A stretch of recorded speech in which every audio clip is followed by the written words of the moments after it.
Welcome back to the CollegeCinephile. Today we will be reviewing A Wrinkle in Time, directed by Ava DuVernay, starring Oprah Winfrey, Reese Witherspoon, and Chris Pine.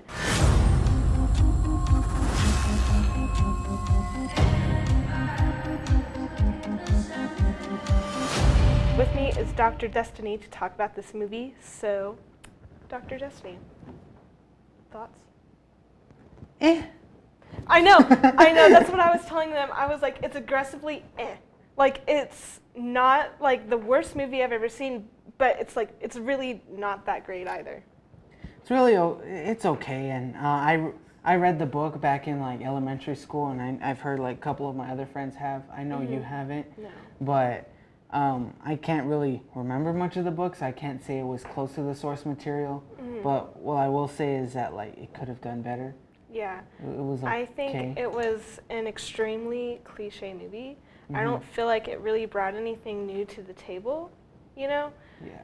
And it was very And I know one of the things I said to you was the main character, Meg, her actress, Storm, I think that's her name. I can't remember her last name. Storm Reed? Yeah, Storm Reed. Yeah.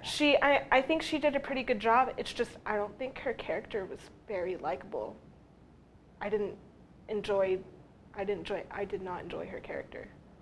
Yeah, like, I guess one thing I'll talk about, which goes in with yours, is that the child actors in this movie were, like, okay. They were, like, in a gray area. Like, sometimes they did really good, but sometimes, like, for example, there's a scene where they're staring at a very giant CGI character, and the girl's just like, whoa. But not like, you know, like, hey, there's a giant in your backyard. You should probably be like, oh my God. Like, it doesn't look like she's interacting too much with, well, it's Oprah. The environment, yeah. Yeah, and, but like, Charles Wallace, I liked his character. I think I know you didn't really like him, but I think he was I enjoyed seeing him on screen. He was likable. And then Calvin, he was useless. He was just there. He was extremely underutilized. Yeah, that white boy dude. Yeah, the white boy. Yeah. No, okay, but going to the little kid.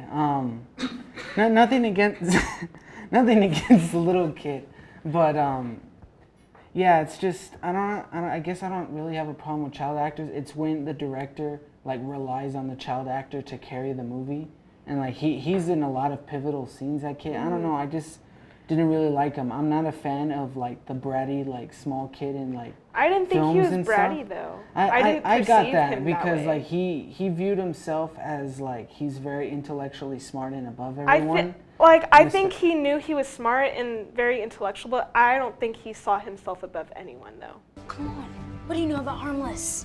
Have I ever been wrong? Well, one of these days you might be Charles Wallace. Oh, I highly doubt that. He's one of the greatest minds in recent history.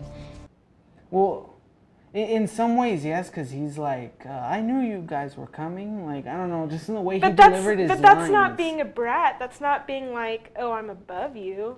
I just think he was like, oh, yeah, like, I knew you were coming. I don't know. That's the impression I got off of it. I mean, especially, like, towards the end, something happens to his character where he, like, changes.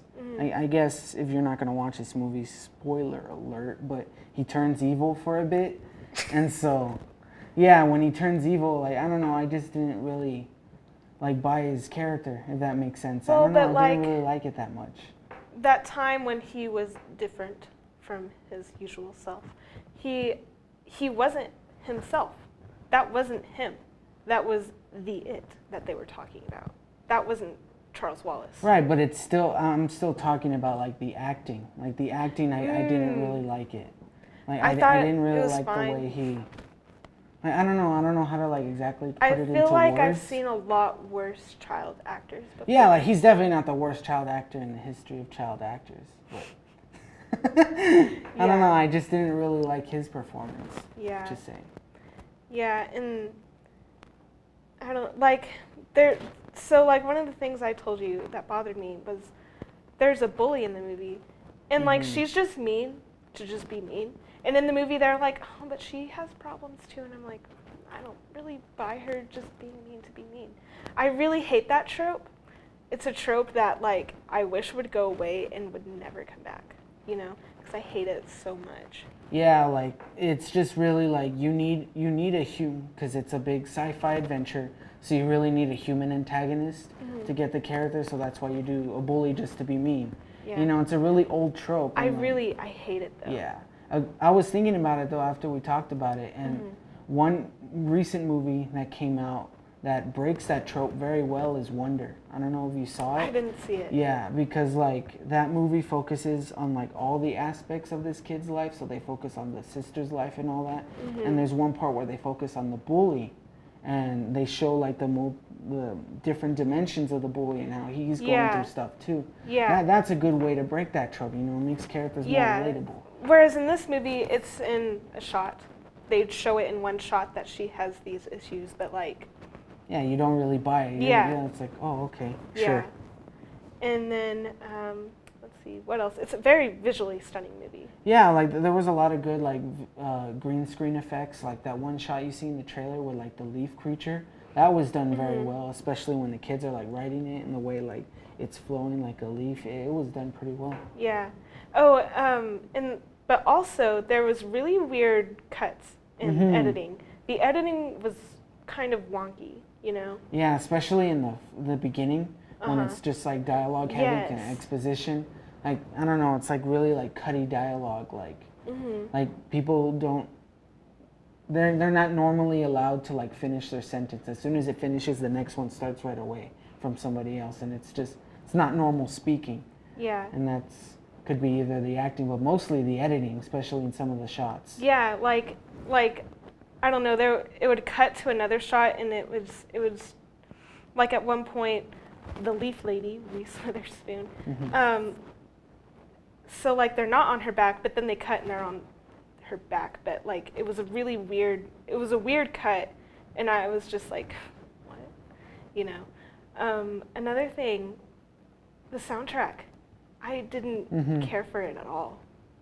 It was all these poppy songs that would just like come in during the movie, and it kind of took me out of it, and I didn't like it at all. Yeah, like the whimsical like orchestrated music was like pretty generic. It was all right, but it's when they had those scenes where like a random pop song would start playing that was like really odd. And that reminded me of like all those sci-fi 90s movies or kids movies where they throw pop songs for like random. Exactly. I hated that so much. Like I would have much rather have had just, you know, an orchestral score, you know. I hated the soundtrack. Yeah. But also, Michael Peña's in this movie, and like I didn't know that until the credits rolled, and I was like, that was Michael Peña. And then you get such a really cool actor for 2 scenes. I know. Like, I really wish they utilized him more, because like I love him so much. Yeah. I would have loved to have seen him more. He looks so different. It was kind of crazy. Yeah, it was weird. Yeah. But I think those were basically like all of my big points. Did you have anything else? No, yeah, it was a movie and okay. Yeah, aggressively Yeah, like very generic. I guess if you've read the book and you have a close connection to the book, go see the movie and make your comparisons. But if not, then like there's really no point. Yeah, in you're not going to get a lot out of it if you haven't read the book before. Unless you're an Oprah fan, which by all means, go watch more Oprah. Right. Yeah. Yeah. But I think we've said about all that we can really say about this movie. Yeah. So join us next time on the College Cinephile. Me, Dr. Destiny, will be here. Yeah. So make sure to comment, like, subscribe, all that good stuff, and we'll see you next time. Thank you.